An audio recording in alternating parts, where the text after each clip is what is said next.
El régimen político así descrito se opone directamente al despotismo. Un entendimiento clásico de la política, al cual se ciñen tanto el Libertador como Justo Arosemena, concibe dos tipos fundamentales de regímenes, la autocracia y la república.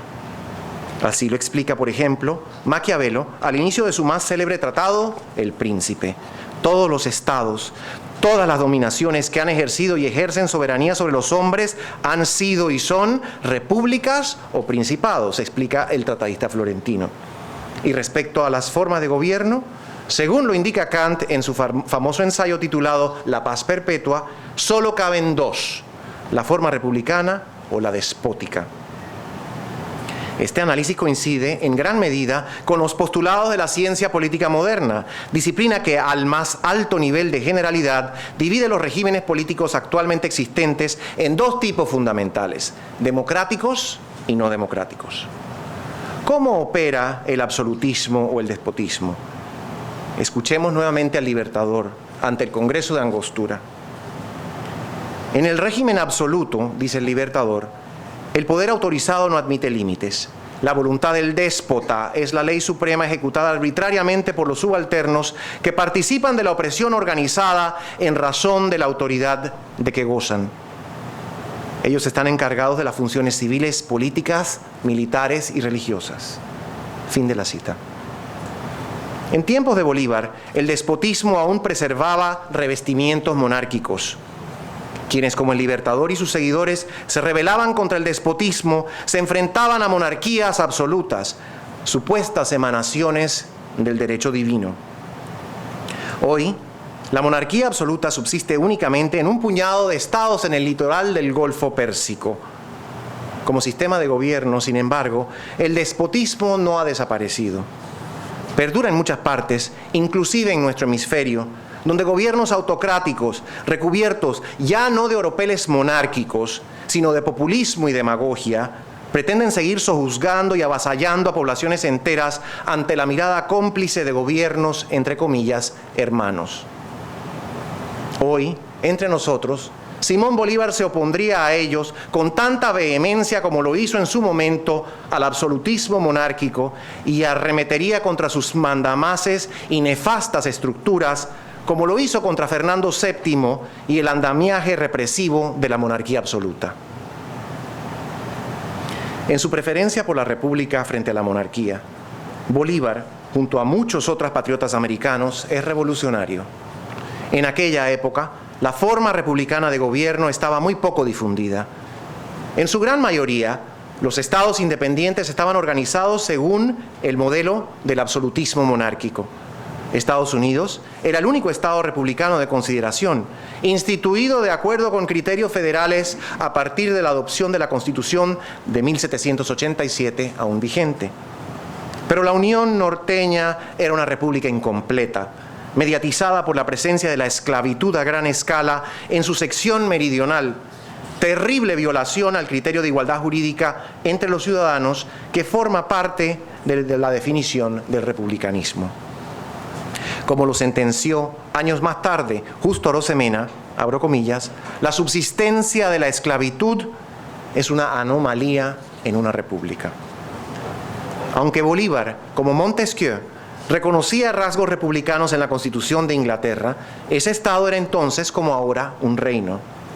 Inmerso en la tradición clásica, Bolívar, sin embargo, admiraba como Montesquieu los límites o diques, como los llama el Libertador, que el sistema inglés pone al poder real.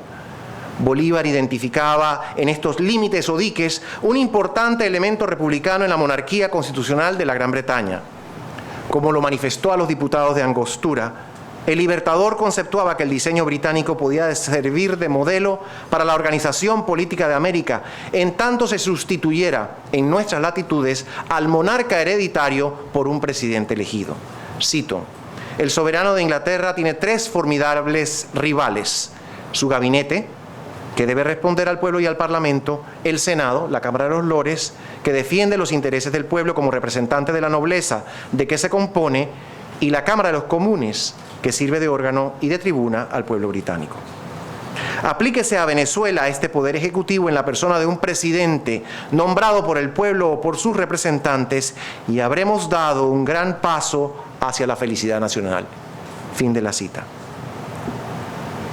Señoras y señores, de la lectura de su discurso ante el Congreso de Angostura, como de sus otros textos y del estudio de sus grandes ejecutorias, queda claro que el Libertador ansiaba eternizar la República, como lo expresó en 1819 a los delegados del pueblo venezolano.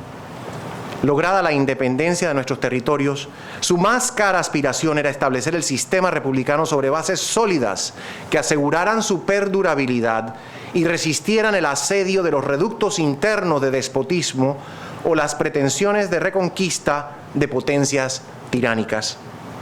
Por eso se dedicó con asiduidad a la ingeniería constitucional.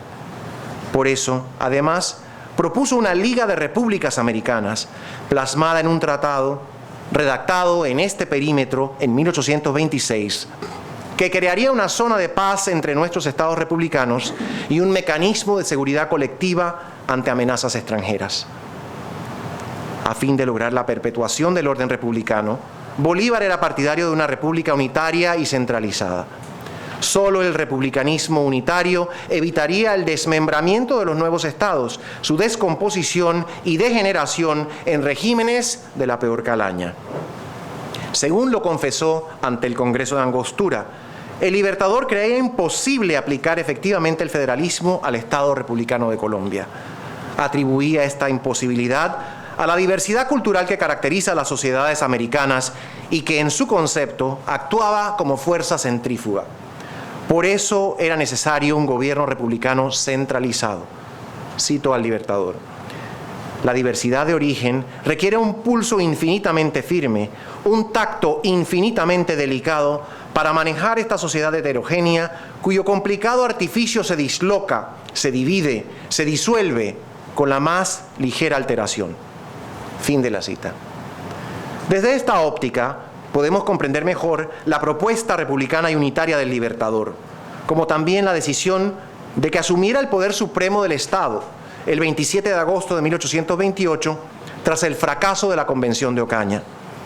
Esta decisión, fuertemente criticada por sus ribetes autoritarios, encaja también en la constitución del republicanismo romano, que en tiempos de crisis investía de poderes extraordinarios temporales a un dirigente, denominado dictador en aquella tradición, para que por un corto periodo, usualmente de 6 meses o menos, conjurara un riesgo a la supervivencia de la República. Aunque el dictador, en este sentido, no era el déspota o el tirano que se arroga el poder público para satisfacer intereses personales, avasallando y envileciendo al pueblo, y aunque Bolívar asumió dicho mando supremo con el objetivo de preservar la unidad del Estado Republicano de Colombia, próximo a descomponerse, la medida fue infeliz y no dio los resultados esperados, lo que contribuyó a desacreditar el liderazgo del Libertador en los últimos años de su vida. Más allá de este infortunado episodio, los aportes de Bolívar al desarrollo del ideal republicano en América son evidentes, claros y decisivos, como lo demuestra el rápido esbozo presentado aquí esta mañana. El ideal republicano sembrado en América en los años de la gesta independentista por Bolívar y otros patriotas sería cultivado con esmero por grandes hombres en nuestro continente, entre los cuales despunta señaladamente Justo Arosemena. Para el doctor Arosemena, como para el Libertador, era obvio que el gobierno republicano, caracterizado por la separación de poderes, el imperio de la ley, la igualdad de los ciudadanos, la libertad de todos los miembros del cuerpo político y la elección de los gobernantes, era el sistema más conducente a la felicidad y prosperidad del conglomerado social. Para Justo Arosemena, sin embargo, el sistema republicano no es completo sin su complemento federal. En este punto, como lo hemos visto, se distancia de Bolívar, quien era partidario del republicanismo unitario o centralizado. Justo Arosemena sostiene que el régimen federal es el sistema propio de las repúblicas.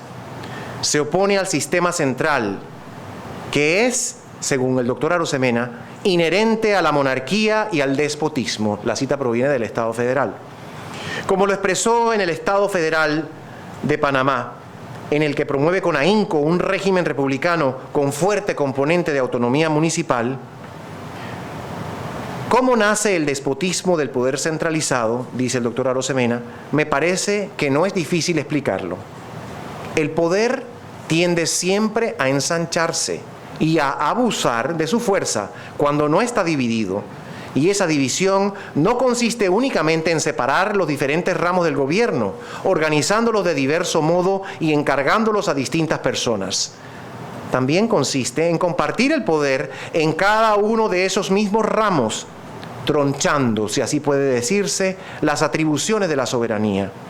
Y esto es lo que se logra con el pleno ejercicio del régimen o gobierno municipal. Fin de la cita. Para Justo Arosemena, en la Constitución republicana, la división de poderes opera a dos niveles. A nivel central, el ejercicio del poder se reparte entre los órganos del Estado para evitar su acaparamiento conducente a la tiranía.